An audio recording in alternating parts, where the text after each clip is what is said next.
What's going on, y'all? Welcome back to the channel. Welcome back to another video. As you can see, today we're installing the ICM493 on this 18 seer inverter system with a whip. Also putting in a new disconnect because the knife is broken. So we're gonna get started on this. Anytime you have an inverter system, you want to put some sort of surge suppressor, surge protection, anything like that. The ICM493 is actually like a voltage monitoring with a suppressor surge protector. And we're going to go over how to set those parameters on this thing today too. This isn't a sponsored video. Today's sponsor is FieldPulse. All right, picture this. You're on the job site, you're moving fast, juggling multiple tasks. That's where FieldPulse steps in. It's a game changer for field service pros like us. Now, I'm not so much of a professional, but more than likely you are. It's easy to use, helps schedule appointments, track jobs, and send invoices. All from your phone or your tablet. No more paper clutter. I haven't used paper in years anyways, but I know some of you do. You can manage your team, track work progress, and stay organized. It's all about organization, like the pack out. Plus, they got a customer support team that knows their shit and answers the damn phone. If you're looking for efficiency and keeping everything in one place, then look no further than FieldPulse, the #1 rated field service management software out there. Best in the biz, baby. Pun intended. Click the link down below. Now get on with the video. Anytime I'm dealing with an inverter system, I make a recommendation to the homeowners to always put some sort of surge protectant on it. To put some sort of surge protection on their system, even on a basic single stage system, X13 motors, all that shit, put surge protection on it. But anytime you got an inverter system, you're gonna wanna install one of these. And if you're a contractor, man, y'all know how it is. Make these recommendations. If they turn it down, they turn it down. And if you're dealing with a storm surge in the area and it blows a component, you know, you can at least rely on this thing to protect it. Especially here in my market, which is Central Florida, lightning capital of the world, right? Storm surges are unavoidable for the most part, right? So putting one of these things can be a lifesaver for these pieces of equipment, and that's what we're gonna do today.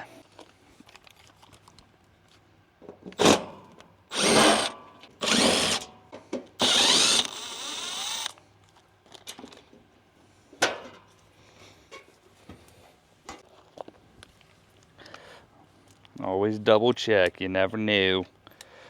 Especially since we're gonna be disconnecting this whip here, putting it here, you know? Okay.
Save it.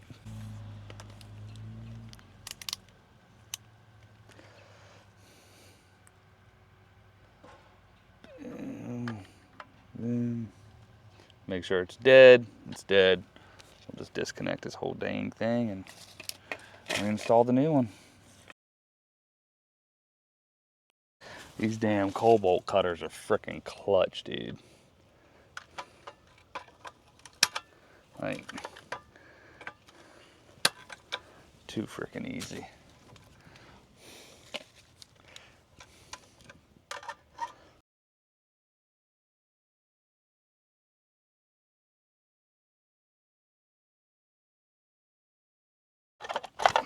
Really? Ah, damn.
And then you got your line and your load. Your load's on the outside, your line's on the inside.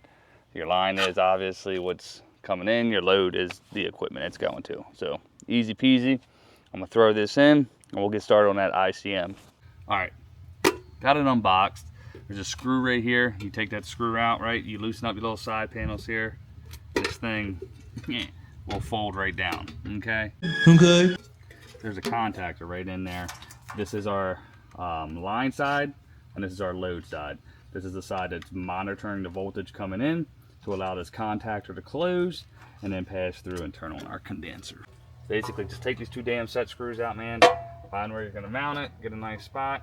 Like I said, I always just get one screw in, and then we can adjust it on the fly from there.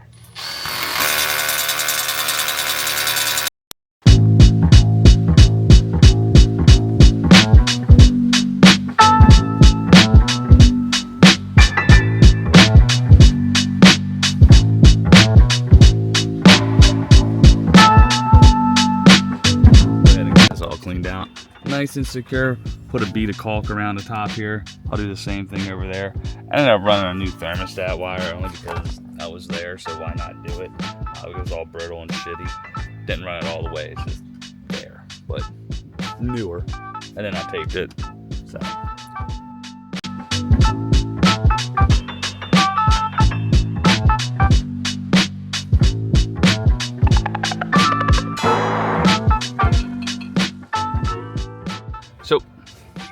you can move this contactor, you know, just take out these screws, yada yada, just shift it over. That's what I had to do because this wire was so much thicker, and when I folded it in, it was just hitting. So this one's a lot more elastic, I don't know.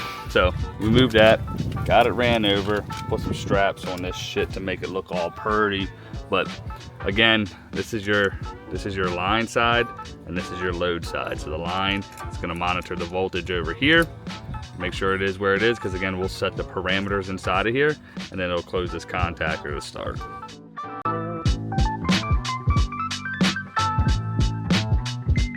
There she is, all buttoned up in her glory. Put the set screw back in, can tighten these back up.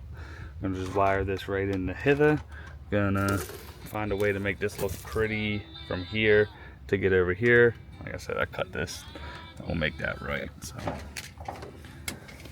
once I'm done this, I'll go ahead and I'll show how to set this bad boy up.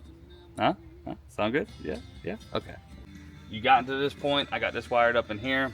You want to check your voltage coming in, because what that's going to do, it's going to allow you to set the parameters of incoming voltage and what percentage and stuff like that you want the spike to not surpass. So for the sake of that, we got our sails.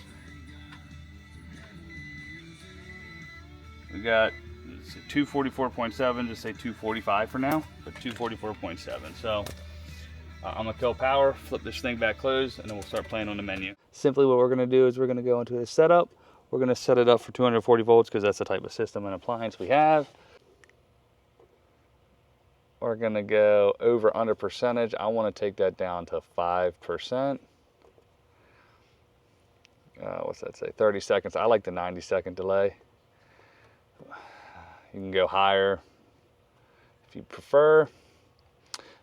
This is the reset. It'll just automatically reset the thing. It's got 5 total in there. This one is set to the 5 fails. You can drop it to 4 and then it'll lock it out at 4. You can do it to 3, then you have 2 remaining. But we're just gonna go with 5, and then when we come back out, excuse me. You okay? I'm good, bro. You geeking, bro. In 6 months after the maintenance, we'll be able to see, you know, how many it's got remaining. And that's really it. That's all you got to do. Pretty easy. And then it's just got this monitoring. It just tells you what the voltage is coming in and the remaining MOVs. So that's going to complete the installation of the ICM493. I'm going to tighten up these wires, put some of them U clamps on it, tighten up the thermostat wire, all that good stuff. And I got to put one on the inside air handler. But it's that easy. Doesn't take long at all. It's just the extra work that I had to do that extended it. So take care of your customers, man. Put this type of shit in, real stuff that's going to benefit them, not just some gimmicky UV light. Not saying they don't work. I have one in my home. I do offer them to my customers, right? But give them some real shit that's really gonna benefit their system. So with that being said, if y'all could smash the like button, consider subscribing if you're new here. All my subscribers, y'all already know, man. I appreciate y'all in my face. And I'm gonna catch y'all on the next one. Later.